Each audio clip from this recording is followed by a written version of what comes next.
The United States, where we're very concerned about greenhouse gas emissions, uses about 20% of the world's energy today. So if we were to cut our CO2 emissions to zero, we'd still have to worry about the other 80%. And the other 80% is growing at a tremendous rate as these nations develop. So we'd have almost no effect of zeroing our own CO2 emissions. Not only do we need to have a source of energy that is CO2 free, we must also be able to export it and install those kinds of power plants in all the nations around the world. And the only way to do that is to make them inexpensive enough that all the nations of the world would rather have them than their existing coal plants. Today we have just left Los Angeles. Hi, I'm Robert Hargraves. I'm on a plane flying to Shanghai, International Thorium Energy Organization conference being sponsored by the Chinese Academy of Sciences. This organization is actually planning to build a thorium molten salt reactor, so we're really excited to go to the presentations and see what's really happening there. And why are you headed there? Well, I'm headed there to give a talk. My new book is called Thorium Energy Cheaper Than Coal. And it is my thesis that this is a nuclear power plant that could actually deliver electrical power less expensively than coal plants.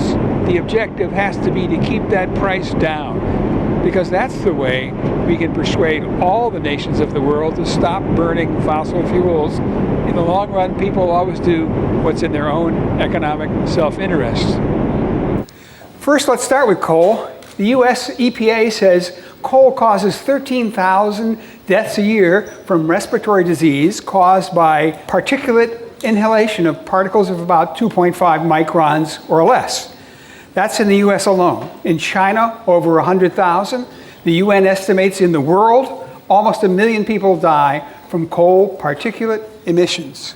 One of the problems with global warming that I find the worst is the lack of food and water caused by the melting of glaciers. Glaciers normally retain water in winter and release it in summer, but the rivers that are fed by the Rungbuk Glacier are now becoming less able to provide water during the summer. Without water, growing food is next to impossible. Population growth depletes food. Since the 1950s, 90% of the large fish in the ocean are gone. Resource competition can also lead to war. In 1990, these are the oil wells that were set ablaze by Iraq in Kuwait. So if we did not have quite so much resource competition, we would reduce the impetus for war. Let's look for a minute at prosperity and population. These are data from the US Central Intelligence Agency. Each dot represents a separate nation. On the horizontal axis, children per woman. On the vertical axis, GDP per capita. Nations with the most births per woman are really the poorest ones. Population scientists say about 2.3 children per woman leads to a stable population. And if we just draw that on the graph and look at it, it's the wealthier nations that have a stable or reducing population. The United States birth rate is about equal to that would cause no growth. US population growth is principally by immigration. So how can we fix this? Well, let's look at prosperity for a second. I arbitrarily defined prosperity to be about $7,500 per year. That line seems to differentiate pretty well between those nations that have stable populations and those that have growing populations. Interestingly, that's about the same GDP per capita as China is today. Prosperity depends strongly on energy. Again, CIA data, annual kilowatt hours per capita. The US is off the charts at about 12,000 per year. That's an average energy consumption rate for electricity in the US of almost 1,500 watts on average. Places in Africa have electric consumption of less than 100 watts per capita. It's pretty clear that somewhere around 2,000 kilowatt hours a year is the break-even point for achieving prosperity using electric power. Now, electric power is not the only way to achieve prosperity. You need education, property rights, rule of law, medicine, and so on. But electric power is critical to prosperity because it's the type of energy that is necessary for cooling, for heating, for water purification, for sewage processing, for medicine, for communications, for industry, for transportation. All those things depend upon electric power. All the developing nations know this. They wish to increase their energy use. And so you see, the non-OECD nations are projected to have the most growth in energy over the next few decades. How are they going to do it? They're going to do it by burning coal, because they don't have money to build $5 billion nuclear power plants. They will use the cheapest energy source available to them because they desperately need that electric power. Now, carbon taxes. Carbon taxes are not an adequate solution. Here's a man, Jeffrey Sachs, who was the leader of UN Millennium Development Project. He was also the financial advisor to Poland, to Russia, and so on. He's a well-known economist, and he says taxes aren't enough. We need a new technology. And not only that, we need to have that new technology spread to the whole world rapidly if we're going to have any effect. The China Daily in 2010 published this little article. Technology is required to solve this problem. They also argue against carbon taxes. Here's that same chart magnified. They point out that cumulatively in the US, we are responsible for about 1,000 tons of CO2 per person, whereas in China, it's less than 10% of that.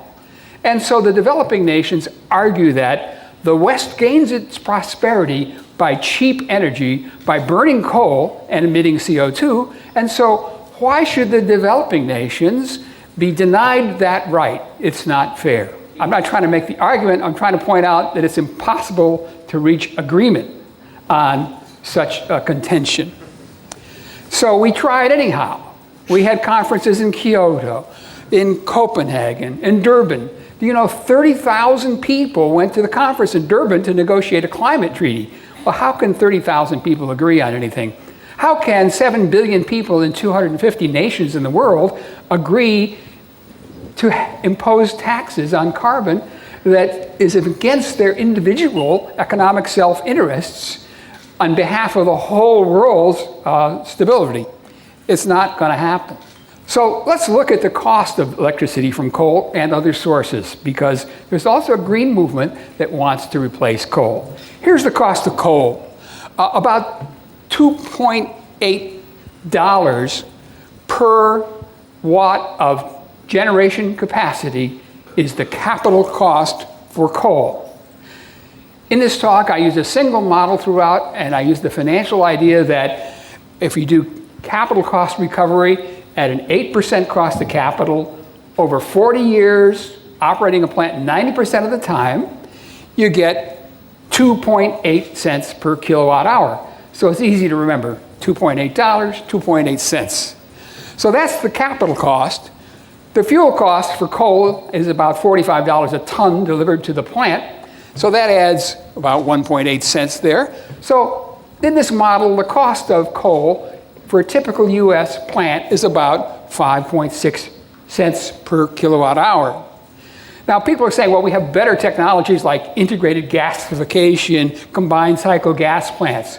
These are coal plants that burn coal in oxygen rather than air, so that the effluent is only water and CO2, so the CO2 can be extracted.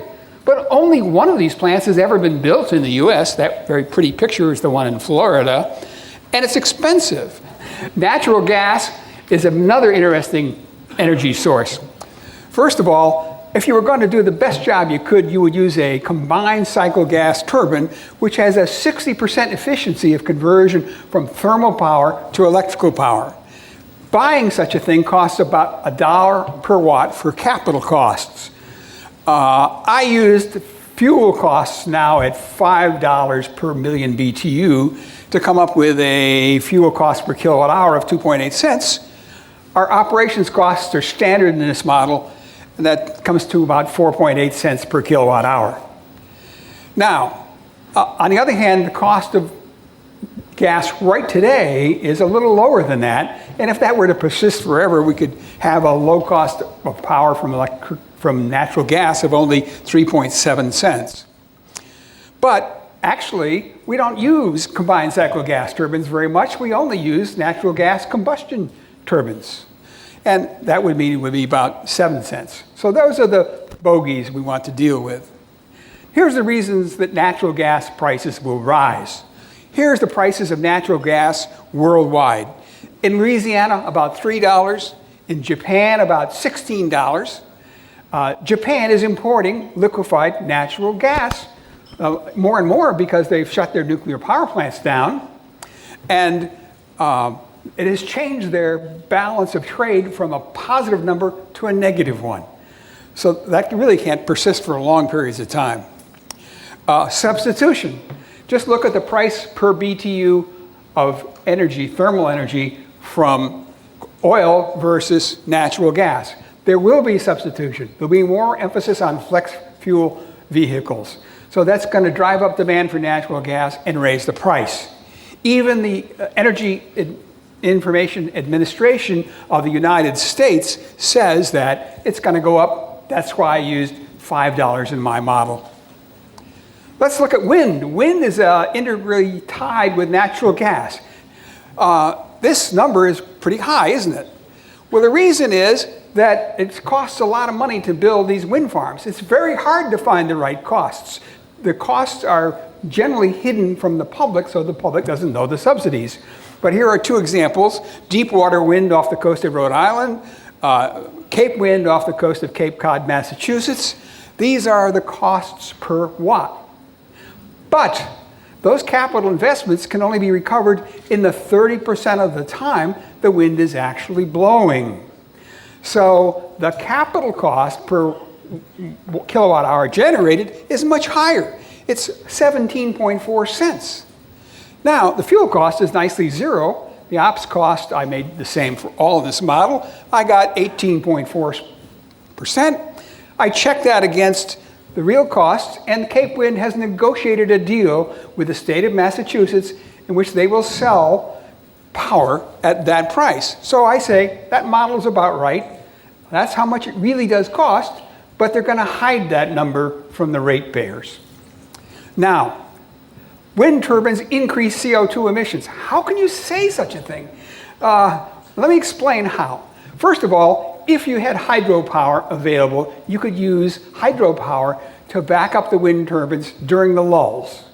So if the wind turbine is running 30% of the time, the hydro could run 70% of the time. In most situations, there isn't enough water to run hydro constantly, so you only open the floodgates to run the turbines when demand is high. So if you had wind turbines coupled with hydro, you could in fact just save water in a sense, not emit more CO2. That's a good pairing. That's the kind of pairing that's done in Denmark with the hydro facilities in Scandinavia.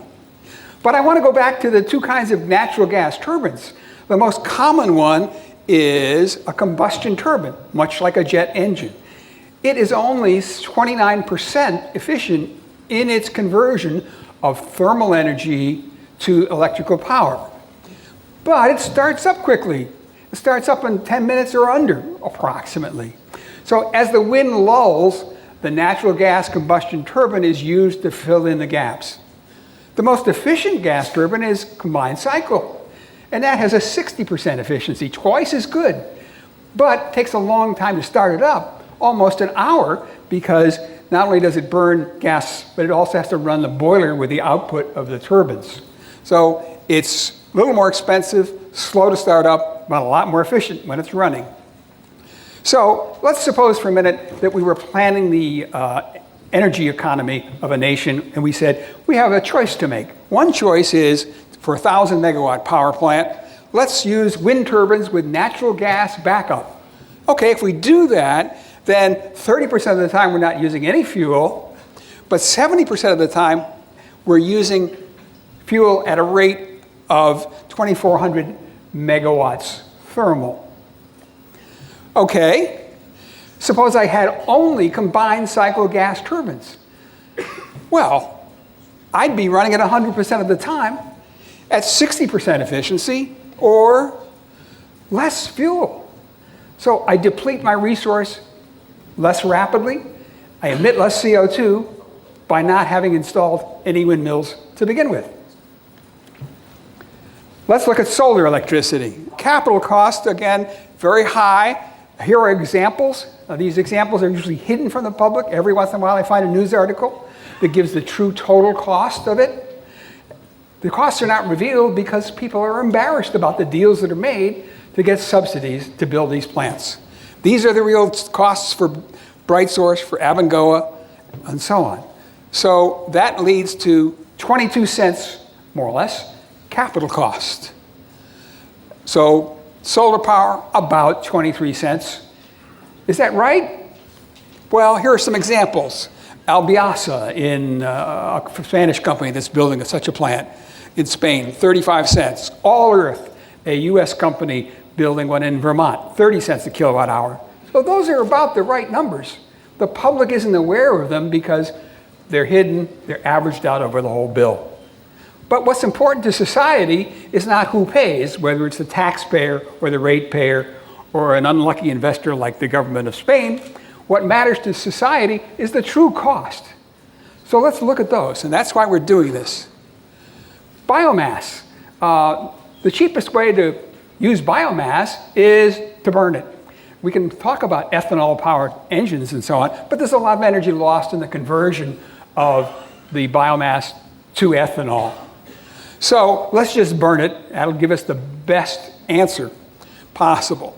Well, capital costs, I looked up for a few plants. I used $4 per watt to build a wood chip burning power plant, and I actually visited one.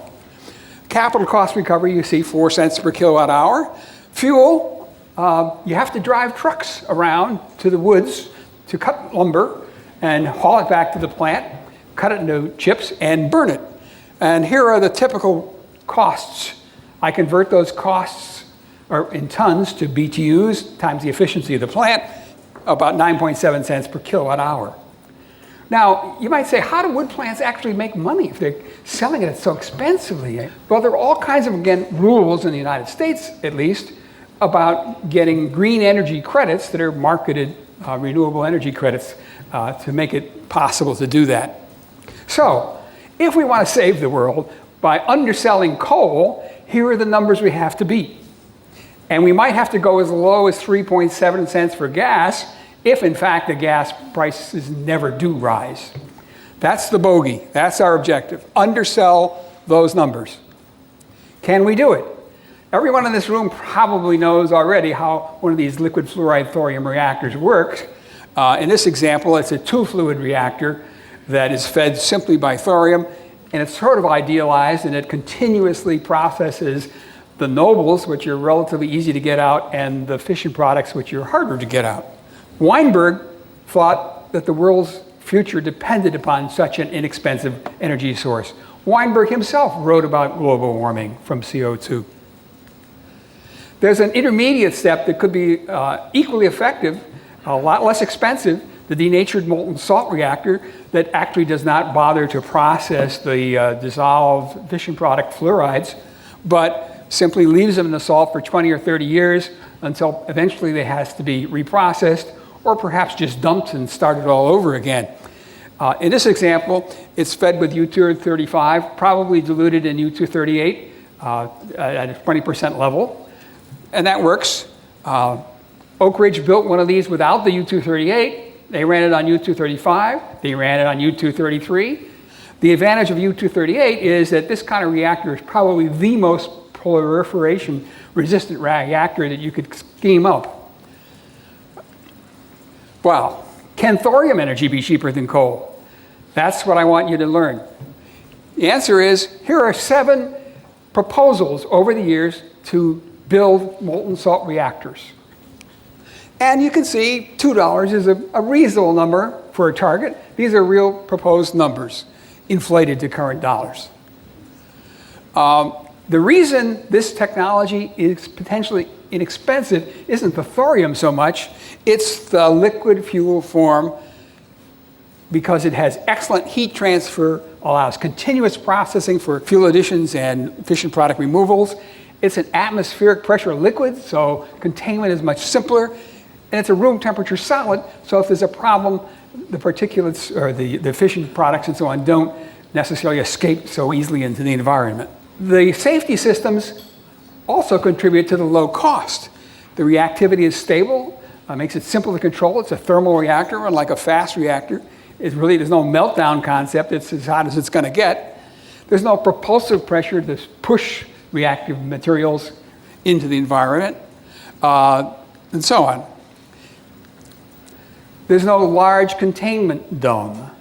That saves money, saves mass. Let's look at the waste product for a minute.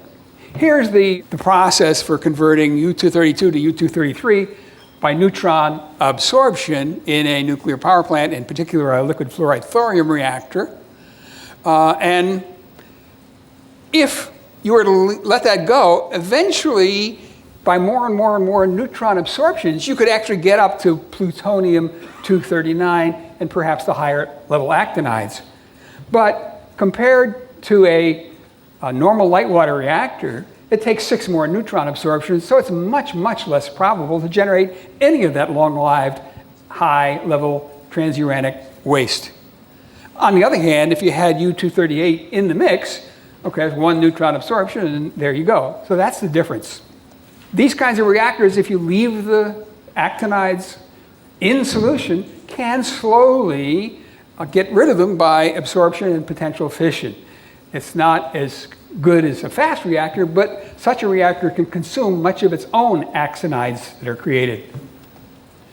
And the end result is, although the fission product waste for all kinds of reactors is about the same, and it has to be dealt with very carefully for 200 or 300 years, the long-lived actinide waste, at least from a liquid fluoride thorium reactor, is about 10,000 times less.